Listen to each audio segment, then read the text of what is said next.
Esse é mais um corte da minha live ERC ao vivo, que acontece toda quarta-feira às 20 horas. E para assistir a live completa e ter acesso a mais conteúdo original, assine ERC+. E o que eu acho interessante também é aqueles que reclamam de que nós estamos vivendo uma ditadura ou que está havendo cerceamento de liberdade, etc., etc., eu acho que falta um pouco de letramento de como funciona um Estado democrático de direito, a independência dos poderes, o sistema de freios e contrapesos, a não interferência de um poder estrangeiro na autonomia de uma nação. Né? Então, veja, a pressão que vem de fora dos Estados Unidos, do governo Trump, ou do próprio presidente Trump, querendo fazer com que o executivo tome decisões interferindo no judiciário. Quer dizer, é um clamor para que seja sabotada a estrutura republicana de três poderes que nós temos no país. O que o Trump quer, por exemplo, só seria possível com um golpe de Estado. Por quê? Porque o que ele pede ao presidente da República é impossível de ser. Que ele atropele o poder judiciário. É que ele, vamos dizer, ele anule o poder judiciário e diga: olha, este sujeito não vai mais ser processado, ele está absolvido, ele está perdoado. Quer dizer, Sim. jamais o executivo, a função executiva, tem esse poder constitucional. Então, o que ele pede é um golpe.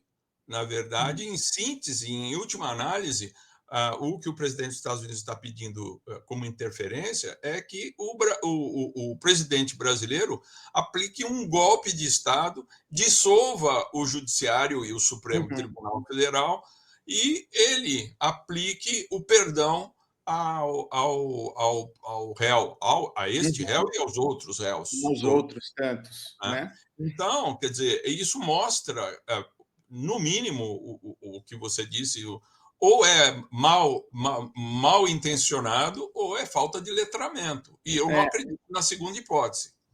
Sim, e veja que interessante, né, que esse desrespeito, desconsideração ao Supremo Tribunal Federal vem desde o governo do presidente Jair Bolsonaro. Né? Até o filho dele falou, para fechar o STF basta só um soldado.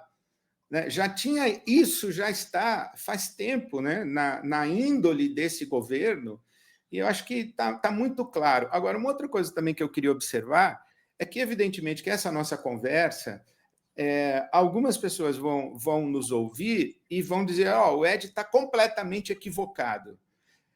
Ótimo, que bom que eu possa estar equivocado, mas eu estou falando abertamente as minhas opiniões, interpretações e leituras dos fatos e da realidade com o meu equívoco, sem correr o risco de ser exilado, de ser desaparecido, torturado, e podendo falar, podendo fazer uma live como essa daqui. E quem tem outra opinião, faça também a sua live. Exatamente. Né? Faça também a sua discussão. O debate público existe para isso. Então, uma ditadura não permite isso que está acontecendo hoje, e é contra isso que nós estamos. E acho que, como você já esclareceu, que é um exagero, e você até adjetivou como ridículo, dizer que nós estamos vivendo uma ditadura e tudo mais. Então, acho que nós temos que continuar levantando a nossa voz a favor do Estado democrático de direito e acreditar que as instituições republicanas, os poderes instituídos, são capazes de se regular quando, eventualmente, os exageros acontecem. Né? Porque se alguém diz que o STF está cometendo exageros, e os exageros do executivo? Se não tivesse essa briga, né? Você puxa daqui, eu puxo dali, e a gente vai mantendo aí o mínimo necessário. Mas assim, eu sou leigo, sou cidadão, tem gente que diz, você é pastor, fala de teologia e Bíblia, não se mete nessa discussão. Então, por isso que eu pedi que você nos esclarecesse, e eu queria te dar essa oportunidade de fazer um arrazoado aí final, um resumão, o que você acha importante a gente pontuar e destacar? Olha, eu assim, queria finalizar dizendo que eu sou um apaixonado pelo Estado democrático, né, por todas as democracias. Como Uhum, diz Churchill, ela é a pior, mas é a única possível, é, uhum, é o único possível regime para que um Estado como o nosso funcione. Né? Então, eu sou um apaixonado e sempre fui, como professor, como advogado na área criminal, eu busco as prerrogativas que o Estado de Direito me oferece, e penso que este é um momento histórico de realmente nós deixarmos públicas as nossas opiniões, sejam uhum, elas da onde aparecerem, né, uhum, e quais elas sejam, inclusive as dissonantes da nossa opinião, porque uhum. toda unanimidade é burra, como dizia Nelson Rodrigues. É. Então, que beleza que é a democracia que promove a não unanimidade. Não é? É Uhum, possível até que o julgamento do ex-presidente e dos outros envolvidos não haja unanimidade. E uhum, mesmo assim haverá um julgamento. Né? sim. Então, quer dizer, a minha paixão pelo direito, minha paixão pelo Estado democrático de direito, por tudo o que se pensa em termos de um Estado justo, não é? Igual para a maioria do povo, tentando atender aqueles que estão mais vulneráveis. Quer dizer, essa é a vida de um Estado democrático de direito, Uhum, combatendo as injustiças, trazendo equidade, igualdade na desigualdade. Quer dizer, isso tudo é da beleza do processo democrático.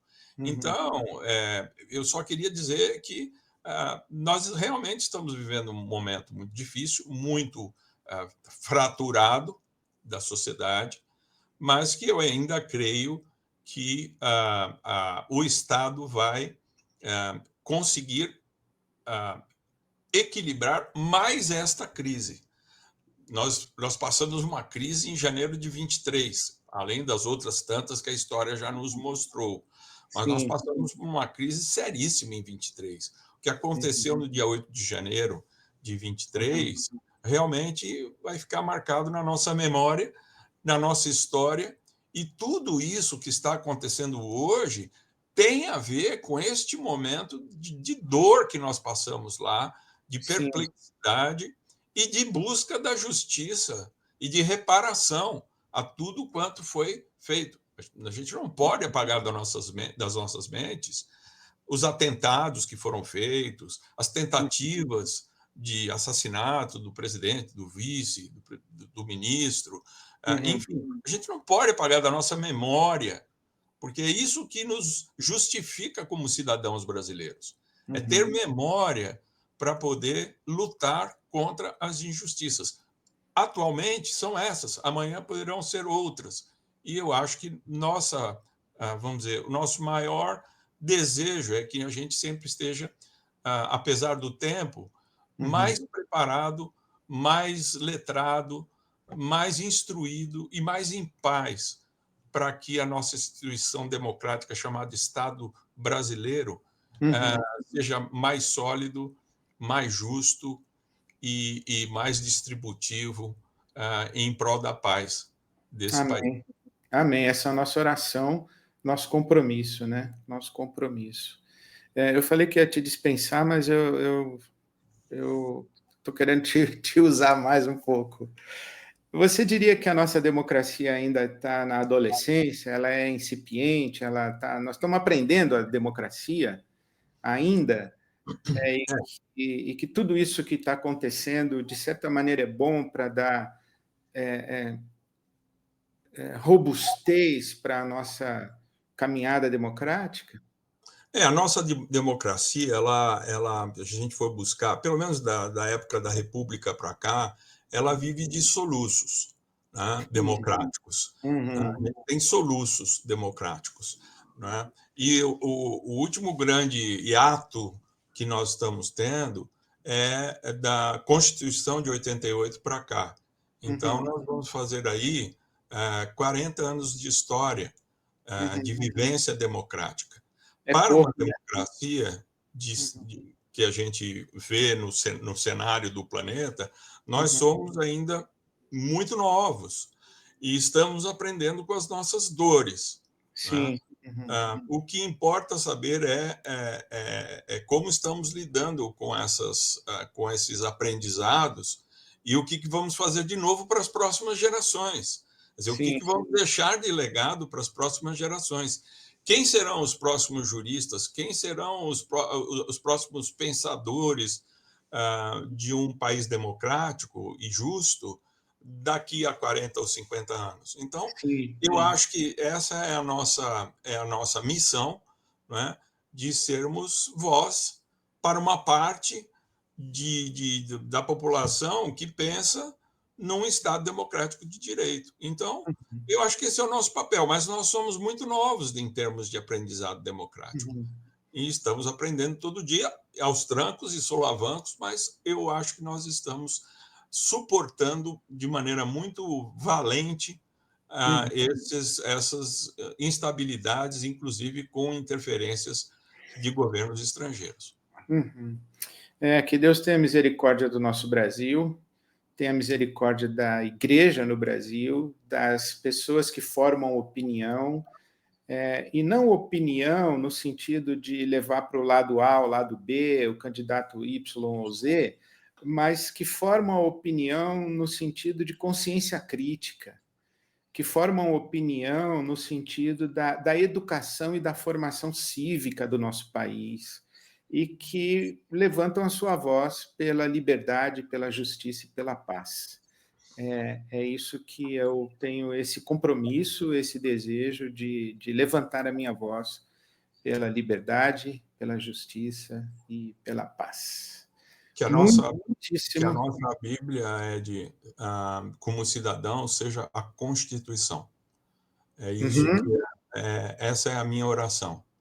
Que a uhum, Bíblia seja a Bíblia para nós cristãos, mas que ela uhum, jamais ela seja usada equivocadamente ou maliciosamente, porque uhum. para um Estado democrático laico e de direito, a nossa Bíblia é a Constituição. Amém. Muito importante você falar isso, muito importante. A gente tinha comentado, né, falar sobre isso, inclusive. A autoridade no Estado democrático de direito não é o presidente, não é o Supremo Tribunal Federal, não, é a Constituição.